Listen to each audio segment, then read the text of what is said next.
Assalamualaikum warahmatullahi wabarakatuh. Salam dan bahagia Bapak Ibu guru hebat. Pengajaran adalah proses pendidikan yang berfaedah untuk kecakapan hidup anak secara lahir dan batin. Sedangkan pendidikan memberi tuntunan segala kodrat yang dimiliki anak agar ia mencapai keselamatan dan kebahagiaan setinggi-tingginya, baik sebagai seorang manusia maupun anggota masyarakat. Saya Rina Anita Sari, calon guru penggerak Angkatan 7 Kota Depok.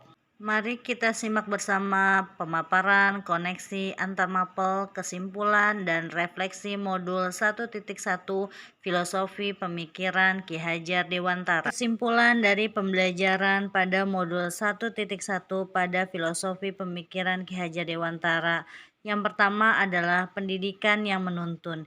Yang kedua, membangun karakter sesuai kodrat alam dan zaman pada sosiokultural peserta didik. Yang selanjutnya adalah budi pekerti, lalu trilogi pendidikan. Pendidikan yang menuntun. Pendidik sebagai petani. Di sini petani menuai bibit-bibit yang telah disediakan lahannya. Apabila seorang petani kurang memperhatikan bibitnya, maka bibit tersebut akan tumbuh dengan kurang baik. Lalu pendidik sebagai pamong. Di sini guru menjadi penuntun bagi arah siswa agar tidak keluar dari jalurnya. Lalu pengajaran yang berpusat pada siswa. Seorang anak bukanlah kertas kosong yang bisa diukir sesuai hati kita. Anak adalah ciptaan yang diberikan kodratnya. Guru sebagai pendidik mengarahkan langkah anak agar mencapai tujuan, yakni selamat dan bahagia. Karena pendidikan tujuannya adalah memerdekakan manusia, merdeka yang bertanggung jawab. Kodrat alam dan kodrat zaman. Kodrat alam di sini, anak tinggal di pinggir pantai, janganlah diajarkan bagaimana cara menanam padi, karena karakteristik daerahnya sangat berbeda. Begitu pula dengan kodrat zaman, hendaklah seorang pendidik mengajarkan kecakapan abad 21, di mana teknologi saat ini tidak dapat diabaikan. Jadi, guru jangan sampai ketinggalan zaman. Budi pekerti. Menurut Ki Hajar Dewantara, budi pekerti adalah perpaduan harmonis antara pikiran, perasaan, dan kehendak atau kemauan sehingga menimbulkan tenaga atau semangat.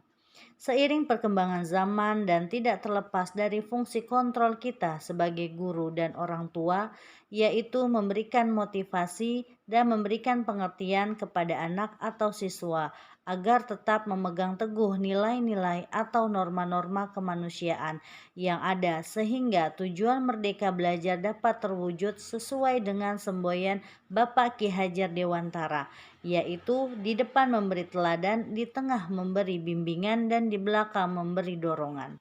Peran orang tua dan guru menuntun dan pemberi teladan menjadi sangat penting dalam pertumbuhan karakter baik anak. Tentunya kita tidak asing lagi dengan trilogi pendidikan Ki Hajar Dewantara. Yang pertama, Ingarso Sung Tulodo. Pendidik hendaklah memberikan contoh sebagai teladan bagi siswa untuk ditiru. Yang kedua, Ingmadya Mangunkarso. Pendidik di tengah memberikan semangat, support, dan bimbingan dengan sepenuh hati. Yang ketiga adalah Tutwuri Handayani. Pendidik di belakang memberikan dorongan. Pada Tutwuri Handayani ini, pendidik lebih diutamakan lagi karena pendidik ini sebagai fasilitator yang membantu siswa dari belakang untuk mencapai tujuan kodratnya. Saya akan memberikan refleksi pengalaman saya sebelum saya mempelajari modul 1.1. Apa yang Anda percaya tentang murid dan pembelajaran di kelas sebelum Anda mempelajari modul 1.1? Sebelum mengikuti proses belajar modul 1.1 bersama instruktur, fasilitator, pengajar praktek, dan calon guru penggerak yang hebat, saya meyakini bahwa 1. Anak adalah kertas kosong yang siap dilukis oleh pendidik. Kedua, menjadikan ketuntasan materi sebagai orientasi. Ketiga, anak harus patuh kepada guru. Keempat, saya menggunakan metode belajar yang sama untuk semua murid. Kelima, reward punishment sebagai cara untuk memotivasi siswa sehingga terkesan memaksa. Refleksi pengalaman saat ini setelah saya mempelajari modul 1.1, apa yang berubah dari pemikiran dan perilaku Anda setelah mempelajari modul ini?